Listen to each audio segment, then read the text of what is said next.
Hello fam, welcome back to my another mini blog. আশা করছি সবাই ভালো আছে, আমিও ভালো আছি। তো কোথায় যাচ্ছি এটাই ভাবছো তো? চলো দেখতে থাকলে জানতে পারবে। বাই দ্য ওয়ে, এই লুকটা সাজানোর জন্য আমার স্যার আমাকে বলেছিল যে সুন্দরভাবে সাজিয়ে দিবি মা। এটা আমার খুব কাছের একটা দিদি, খুব কাছের, খুব প্রিয় একটা দিদি। তো দিদিটাকে যাতে কোনো অটোটিভাবে না সাজানো হয়, খুব সুন্দরভাবে সাজিয়ে তোলার জন্য বলেছিল। তো স্যারের কথা মতে আমি খুব চেষ্টা করেছি নিজের ব্যাচ দেওয়ার।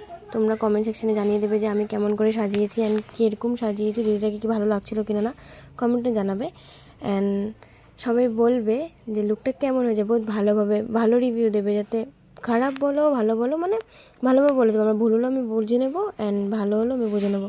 বাই দেবে দিদিটার জন্য সবাই ব্লেসিং করবে, দিদিটাই ভালো থাকুক আর দিদিটার বাচ্চাটাও ভালো থাকুক, পুচকুটো যাতে অনেক ভালোভাবে থাকুক। অ্যান্ড লুকটা বলো কেমন হয়েছে। দিদিটার ফ্যামিলিতে সবাই পছন্দ করেছিল লুকটা, অ্যান্ড আশা করছি সবার আমার এই ব্লগ